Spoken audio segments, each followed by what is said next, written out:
Hey patrons, how's it going? This is Big Lair, Jack's Private Coffee Corner, coming to you live from Nagoya, Japan. This is December 30th. It's a Monday, December 30th. This is the first daily crypto update video of the week. I hope everyone's doing great. I want to give a shout out. We got some new subscribers on my channel here. Thank you everyone for your support. I really appreciate it. So welcome to the new subscribers. If you have any questions, let me know. Any questions or comments, just post them below the videos. You can ask anybody else a question if you need to. That's no problem. Okay, let's see. So this kind of feels like last week a little bit. I remember doing a video saying, hey, one more day before Christmas. Today's the 30th, so tomorrow will be New Year's Eve. That's always pretty fun. I mentioned last week about Christmas. You know, Japanese people don't really celebrate Christmas at all. If they do, it's a Christmas cake that they get. Is just a sponge cake with some cream frosting on it. I believe I talked about the fact that for Japanese, if they ate Kentucky Fried Chicken for Christmas, that would be a pretty big deal. They'd be living pretty high on the hog if they could do that, if their parents or if their spouse would get Kentucky Fried Chicken for Christmas. So a little different than America or Europe, I think, or other parts of the world. Now, New Year's is different too. I did mention probably several weeks ago something about they give out these envelopes to kids with money in them. I'll mention it again. They have these envelopes. They're smaller than an envelope, like, you know, a normal envelope that we'd have for a letter, for mailing a letter or something in America. It's smaller than that, about half the size of that. And they call it a, sorry about that. Did I just pound my mic? This envelope, okay, it's an envelope, and they call it otoshidama, and that's this money, this New Year's money that they give to kids. And I've noticed, okay, I've got three boys. My kids are 18, 15, and 10. My youngest son will be 11 pretty soon, coming up here. So for my kids, you know, they've always gotten this otoshidama thing because my wife's Japanese. So, you know, my wife's side of the family always hands out these envelopes to my kids with money in it. And I've noticed the last several years, people will say to my kids, oh, this is for Christmas and New Year's. So that's kind of interesting. And one thing I should mention, okay, I've got three kids, right? So I told you, you know, 18, 15, and 10. And how it used to go is when people would hand out, you know, money to my kids, my oldest son would always get, like, this is just for an example, right? Just for an example. It's pretty close to reality, but it's just an example. So let's say my mother and father-in-law gave my kids this New Year's money. They would give my oldest son $100. They would give my middle son $50, and they would give my youngest son $30. And and this goes back to, you know, this is like a cultural, very deep, you know, cultural meaning to this, because the oldest son was probably going to take over a family or take over a business somewhere, so he was treated the best out of if you had, you know, more than one son. The oldest son would get everything in Japan, right? If you were the oldest kid, you basically got your parents' house for free, right? That's just how it was. Or if your dad had a business, you just took over the business for free. It just was guaranteed because you're the oldest son. Just being the oldest son got you all of that. So when they hand out this money, the oldest son would get the most, and then the middle son would get less, and the youngest son would get even less than that. Well, with my kids, it didn't take too long until my youngest son, I think he was maybe 5 or 6 years old, you know, he's smart enough to where he's noticing, hey, how come he got $100 and he got 50 and I got 30? Don't they like me as much or something? That's what he started thinking, you know.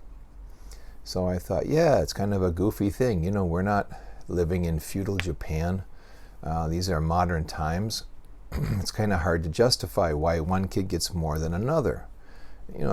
It looks like favoritism, and that's what it is traditionally, right?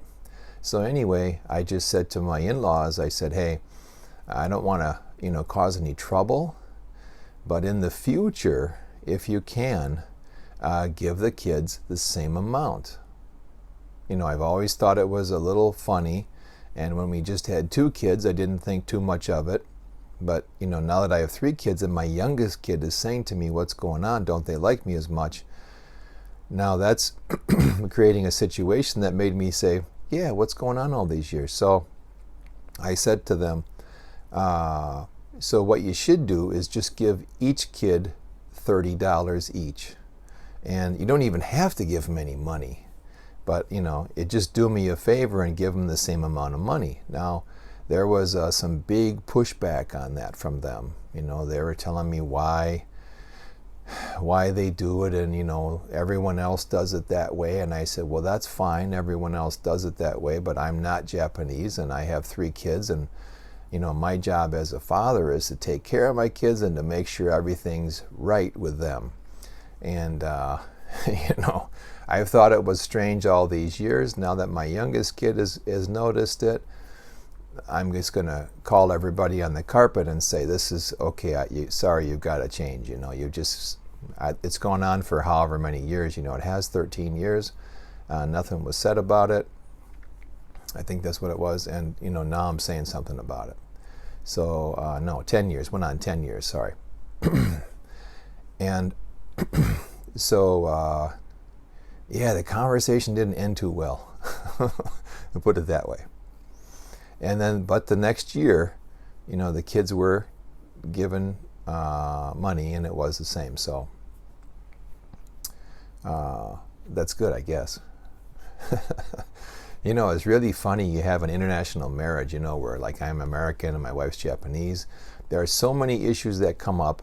And for me, living in Japan for more than 20 years, I'm always the person who has to give in, right? Just because, and I have a lot of friends. I have a huge number of friends. I have like 20 really good friends who are my age, 51 or older than me. I've got friends that go all the way up to like 80 something, like what I would say really good friends.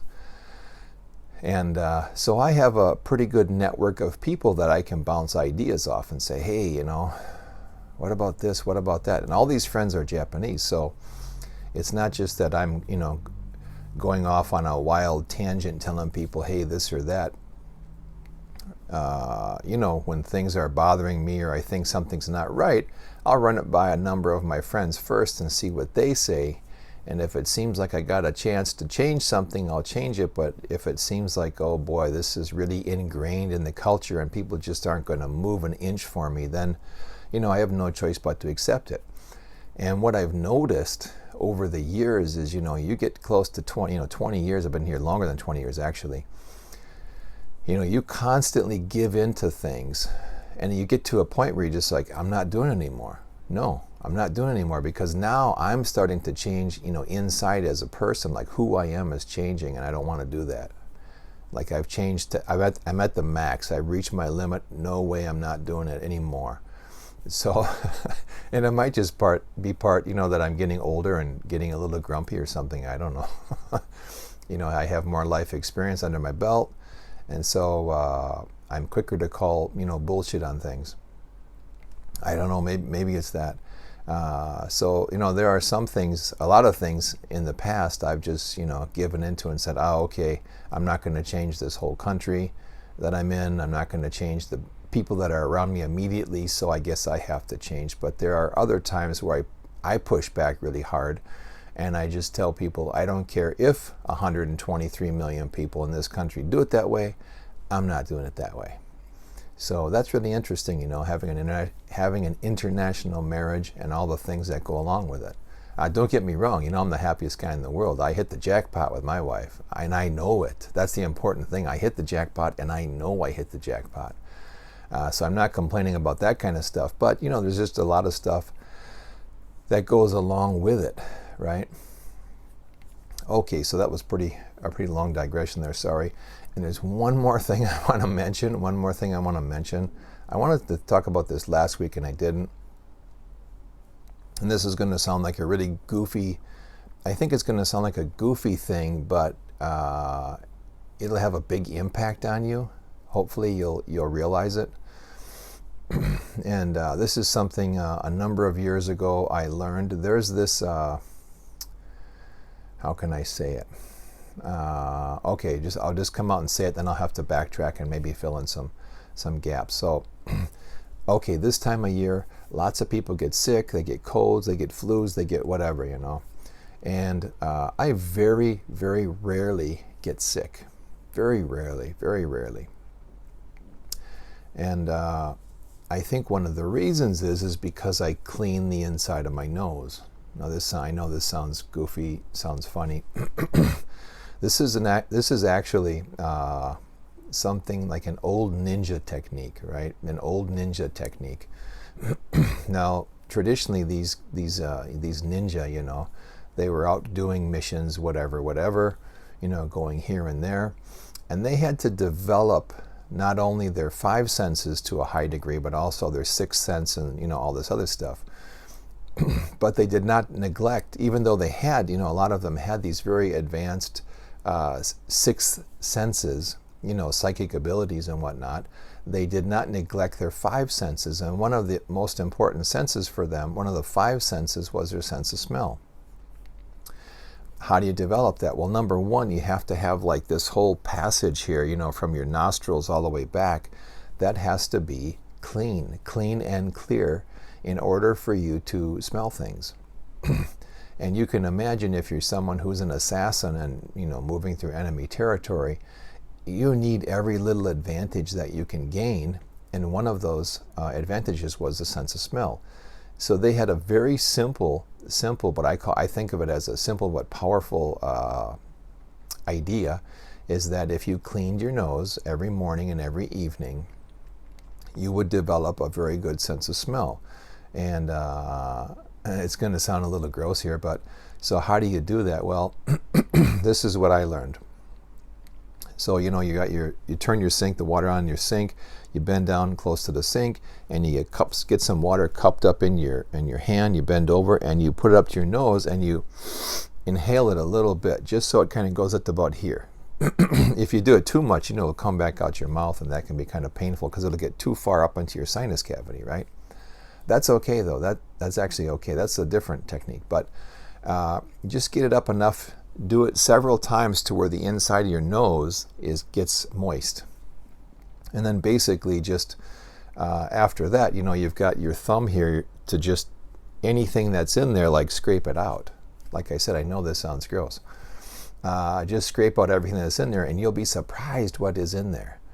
Now, I've been doing this for... yeah, probably 20 years, if not more. Every morning and every night. And the interesting thing is I have a fantastic sense of smell. People are always, you know, I'm noticing all kinds. I mean, I notice stuff that I don't even want to know about people, you know, different smells that other people can't smell. And I won't get into that, but let's just say my smell is developed to the point that well, women, you know, have a visitor every month. You know what I'm talking about, right? They have a visitor that comes every month, whether you want that visitor to come or not. And I'm aware of who has that visitor visiting them, okay? Just because I can smell it, right? So that's pretty highly developed, right? And I've noticed like being around dogs, like dogs will be attracted to certain people sniffing around, and I usually know why. I'll be like, yeah, I smell that too. That's that person there, huh? which is really funny. So yeah, cleaning your nose twice a day. So I highly recommend that. I think we get a lot of junk stuck in there, and if you don't clean it out, that gets pushed farther back, and that's what, you know, causes colds and flus and whatnot. And then the other interesting thing is when I clean my nose in the evening and I'm, you know, taking, you know, all that stuff out, I will be able to re-smell all of the smells that I experienced that day. Isn't that interesting? It's really interesting.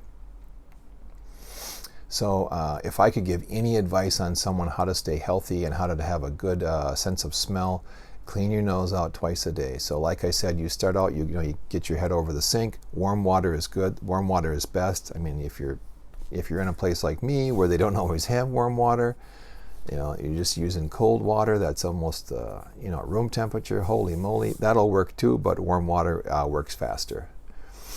You cup the water in your hands, you get it up in your nostrils there to moisten everything, and then this is your tool right here, your thumbnail. Dig the stuff out there. And then once you think you've gotten everything, then a few more times cup water, suck it up, and then blow it out. Blow it out if you can. And now that I think about it, in the beginning I cup the water several times, and then I blow. Things will usually come out, and then I'll go and dig out whatever needs to be dug out. And like I said, that will not only, I think, aid you in not getting sick, but you will notice your sense of smell will increase, because now, hey, guess what? Your olfactory senses are able to work the way they were meant to work. And one of the reasons I mention this is not only because of, cold and flu season and whatnot. I've been doing these exercises, these psychic exercises, and I also meditate on a normal basis. And recently my sense of smell is like through the roof. And I'm thinking as part of this these psychic exercises I'm doing, that's the only thing that I've done different. And I have a really good sense of smell, but now I'm smelling like crazy stuff, like I'm smelling like I'll be in a house and smell like, what kind of perfume is that? And then a minute later someone walks in the door, a visitor comes to our house with that perfume on it. It's like, whoa, wait a second. What, I'm smelling this before they get here? Like I'm in a house, right? We don't have any exhaust fans pulling air from outside into the house. We don't have any of that. So I'm in the house and I'm noticing smells like that. So pretty amazing. So I just thought of that. Okay, sorry about that. That's a really long digression, but I think important. I know it sounds goofy, sounds gross, but it is. Did you hear that sneeze? There's one small guy in here with me, my youngest son. Anyway, it's very powerful. It doesn't sound like much, but trust me when I say if you do this, you should notice a difference in your health and your sense of smell. Okay, enough of that. Let's get to our daily crypto update. Let's see what the first chart looks like here, or graphic, I should say. Okay, if we look at this here, we can see a few things. For some of you, this is all new. So on the left side, for those of you that's new, we can see all of the names of the cryptocurrencies. I believe there's 18 cryptocurrencies in this little basket here, all the way from Bitcoin Cash, Litecoin, all the way down to NeoGas and Veritasium. Moving from the left to the right, we have the price in dollars. So let's see, the price as of December 30th, we can see all the prices there. The next column is the number of coins one Bitcoin can buy. So for example, if we had one Bitcoin today at today's price, which is $7,434, we could buy 34.79 Bitcoin Cash. And then if you move to the next column, it says more or less, plus or minus. That means, so that's a minus 0.83. So we can buy 0.83 less Bitcoin Cash than we could have yesterday. That's what that means. So if it's a black number, it means we can buy more of that cryptocurrency today than we could have yesterday with our Bitcoin. And if it's a negative number, that means we can buy less of that cryptocurrency with our one Bitcoin. And then if we move again to the right, this kind of peach-colored, flesh-colored column, it says 1229 to 1230 price percent plus or minus. So that's just comparing the price from yesterday, the price of the cryptocurrencies, the price yesterday being compared to the price today. And is the price up today or down today in comparison to yesterday? So let's see, if we go all the way to the bottom at Veritasium's price is up 8.31%. And if we move up to the middle and we look at Tezos, Tezos is down 2.24%. So the price is down 2.24%. And then the next column, that yellow one there, it says percent of 1 year high. That's telling me the current price today, what percent of the 1 year high is today's price. So if we look at Bitcoin, for example, the first coin there, we can see that it's the current price of $7,334 is 57.66% of its of its 1 year high. So it's 57.66% of its 1 year high. And then if we move to the next column, the green column there, that's the percentage of the all-time high. So this is the all-time high. The one before that was the 1 year high. So Bitcoin at its current price is 37.01% of its all-time high.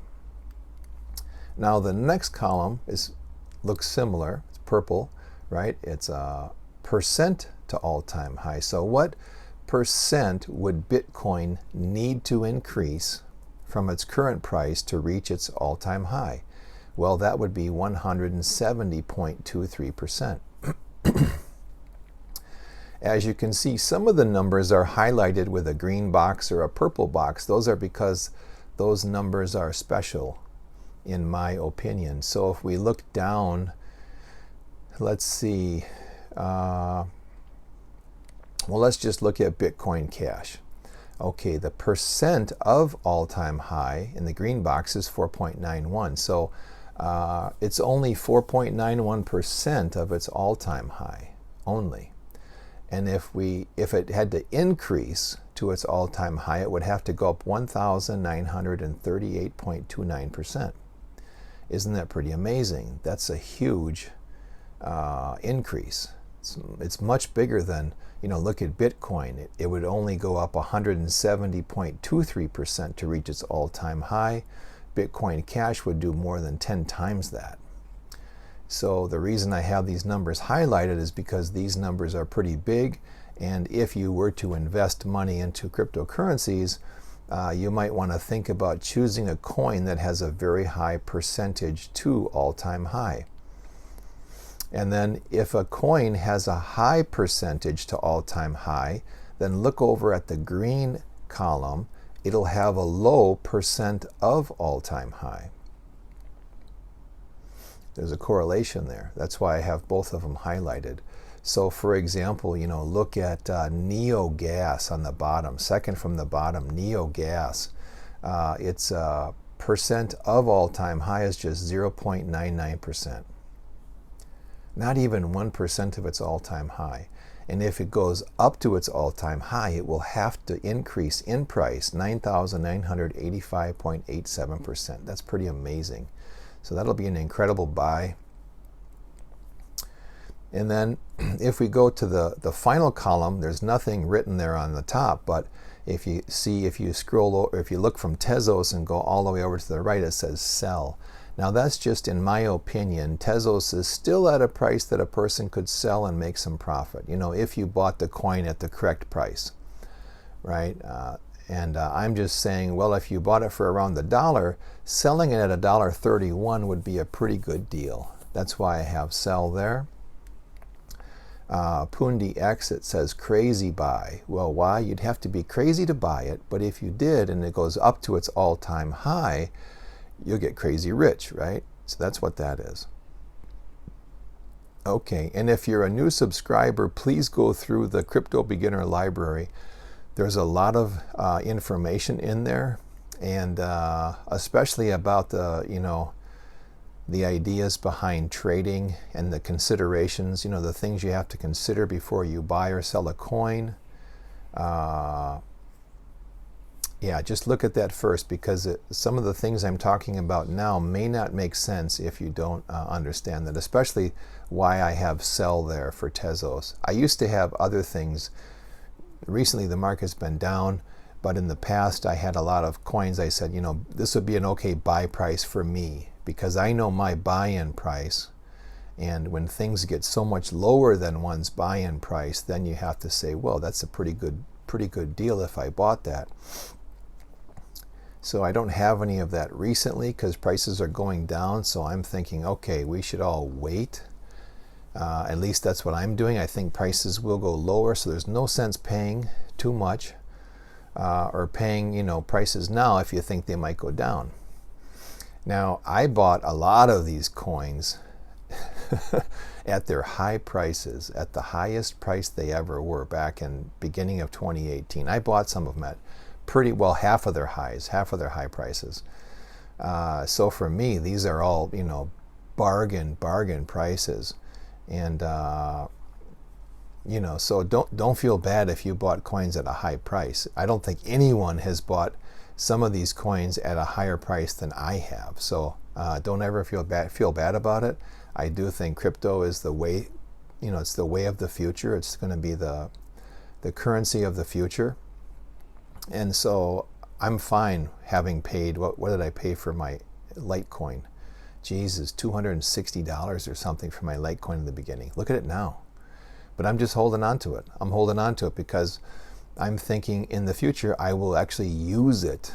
I'll use it as currency to buy things. I mean, there is the investing, the strategic trading angle to all this, buying at a certain, low price, sell at a high price, wait for it to drop back down, buy it back. There's all of that. But there's also coins where I'm thinking, yeah, I really want to use this in the future. I want to get some value out of this.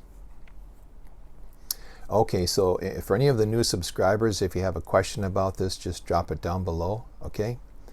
Now I'm going to switch over to our market cap. Okay, here we can see another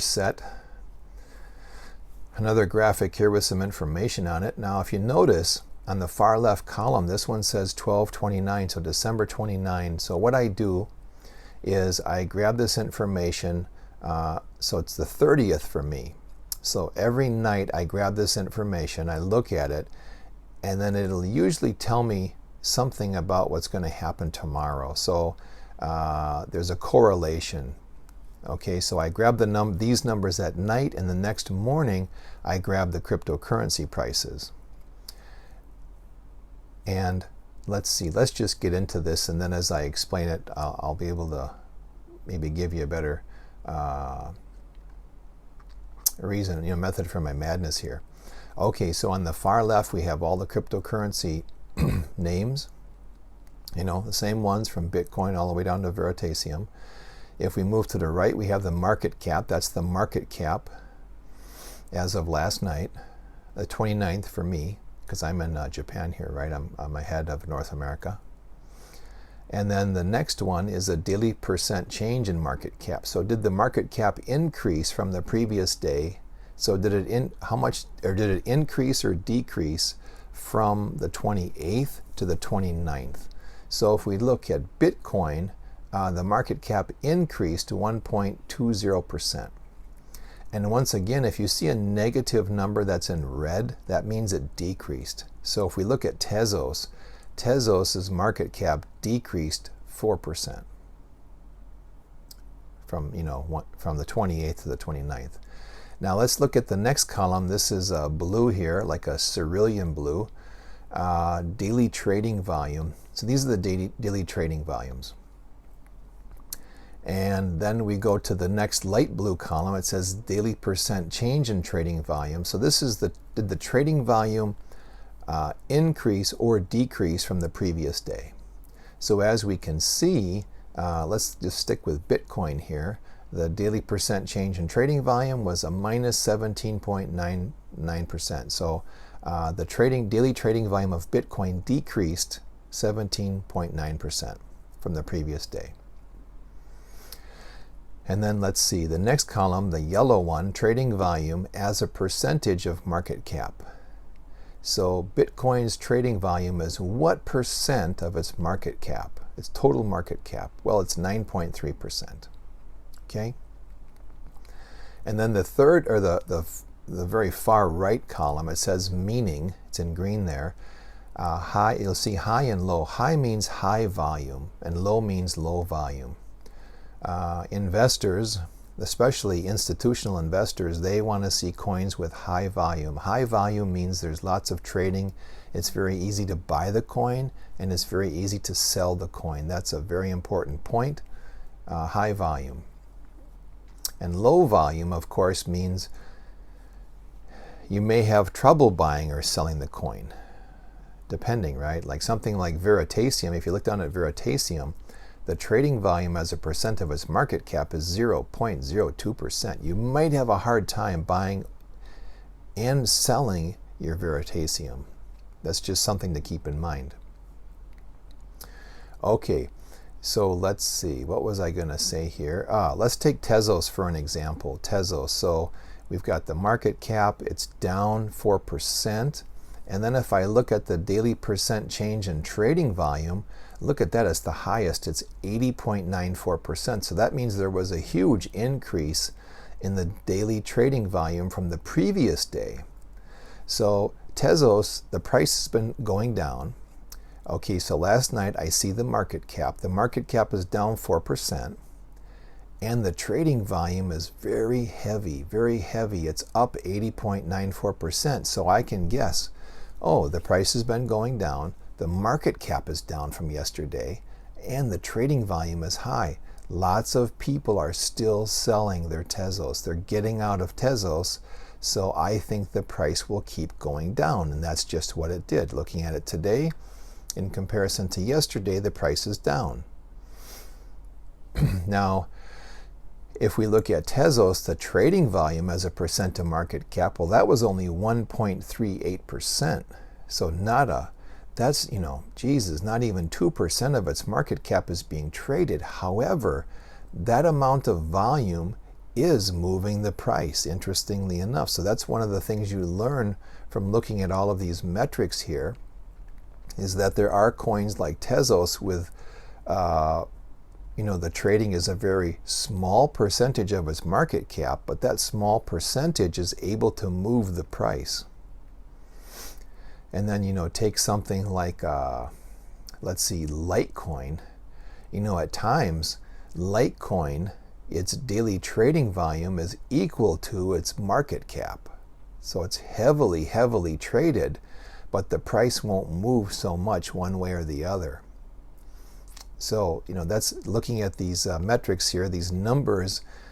I think we're all starting to realize the same things, right? There are certain coins that can have very high volume, won't move the price very much. And there's other coins like Tezos that can really move it with a small percent.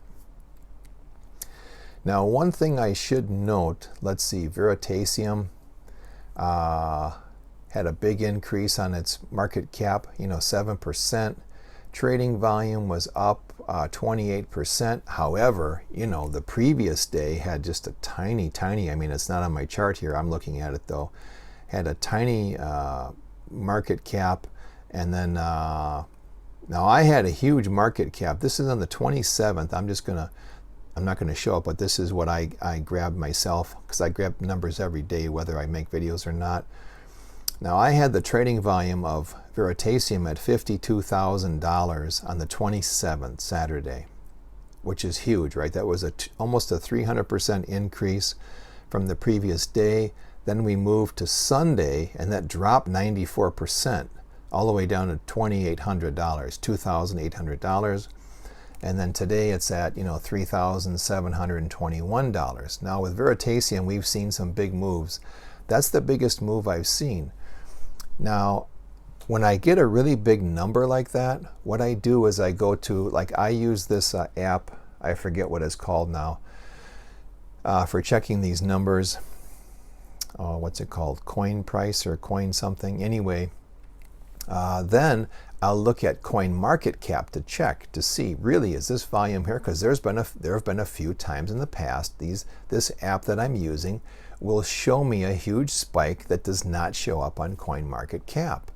And that's what happened on Saturday with Veritasium. It did not show me that. CoinMarketCap did not show me that huge spike, but the other one did. Now, if everyone remembers, I put out a small alert message one weekend I forget which coin it was. Maybe it was, it was NeoGas. It was about NeoGas spiking, right? The price looked like it really spiked. And then I put a message out, and some of you said, no, we can't find that on CoinMarketCap. It must be a mistake. Well, I did some research, and I did find that there were some Korean exchanges that were selling NeoGas for that price. Of course, it was the Korean won, going from the Korean won into NeoGas. That was the price. So then it makes me think, well, wait a second. How come CoinMarketCap didn't show that? Why wasn't that involved? So probably CoinMarketCap is not looking at the same exchanges as my other app is. Or CoinMarketCap is doing something that a lot of people in statistics will do. If you have an outlier, it's a number that doesn't really fit your data. It's either way up or way down. They'll take the outliers out of their data to make everything look nice. And this is something that's done all the time with statistics and like polling and stuff like that, right? They take these outliers out. So now I'm thinking maybe CoinMarketCap, number one, maybe they take these outliers out. Number two, maybe they don't look at the same exchanges as some of these other organizations do. So that would be a huge difference, right? And then number three, do you remember CoinMarketCap? There was a thing about a month or two ago. Some company was doing something with CoinMarketCap, or someone got bought out or something. I forget the details, but I remember the important part was that the data coming in from these exchanges and being put into CoinMarketCap was false. There was a lot of false data. There was not the volume they were saying there was. If there was, prices would be, a lot higher than they are. So taking all of that into consideration, I was thinking, actually when I had the thing happen with NeoGas, maybe I should switch over and use CoinMarketCap for my numbers. But then after doing a little research, I realized, actually that spike that I saw, that price spike, and on my app it told me where it was being traded for that price, and it was all against the Korean won. Did some research and found out, that was the price on these exchanges in Korea. So I'm going to stick with my numbers and just see how it plays out. But I will say, going back to the price of Veritasium on my chart here, I put down $10.56 because that's what I got for the price. Now, like I said, when I see numbers that are a little wild, I'll look at CoinMarketCap to see, is it really that number? And so today before my report, I went through every cryptocurrency to see, is the price the same? Veritasium was not the same. CoinMarketCap has Veritasium at over $11. I think it's like $11.31. However, my app said it was $10.54. And I noticed for a number of the cryptocurrencies, CoinMarketCap has the prices, 10 to 20 cents higher on some coins. Not all the coins, but some of the coins. And some are a few dollars more. So I'm going to stick with my numbers, because my numbers then become like the low ball. I'm like at the lower end. And so I'm a little suspicious of CoinMarketCap after, reading what I did before, that some of the exchanges are not giving out the true volume. Okay, so let's see, just to recap here, if we look at our market cap thing here, what's going on? Well, like I said, Tezos, we could see that with that, the market cap going down and the huge volume, that's going to push the price down, which it did. And then like Stellar, let's see, Stellar, the market cap went down, huge trading, but the price was up a little bit. Price was up a little bit, so it doesn't move the same way Tezos does, right? The same with Bitcoin Cash. We had the market cap up 3.5%. Daily trading volume was down, but the price is up. The price is up. So that tells me, okay, the market cap went up. That's a good thing. The volume is down. So probably the people who bought Bitcoin Cash, they bought it, they're done. They're done with their trading. So the trading, there was some interest there. people getting into Bitcoin Cash. They got it. They're holding it. So the trading went down because whoever wanted it got it. They're not selling it. So those are the kinds of things that we can see here. Okay, this is getting pretty long, so I think I better stop this. Okay, guys, we're one day out from New Year's Eve. Of course, tomorrow there's a video for the middle and upper tier. And let's see. Oh, there'll also be a New Year's video. Why not? Because it's Wednesday, huh? It's New Year's, but it's Wednesday. All right, everybody. I hope you, like I told you last time for Christmas, I hope you have a chance to relax a little bit. Maybe you're off today and tomorrow and the next day for New Year's Day. If you are, spend it with the people you enjoy, right? Have some good food, some good drinks. And I will see some of you tomorrow. Everybody take care. I'm in the process of making the first Psychic Beginner video. That's going good. I'm very excited about that, and I hope everyone's looking forward to it. And I've got some other Coffee Talk stuff in the works. Okay, guys, take care, and I will see you later.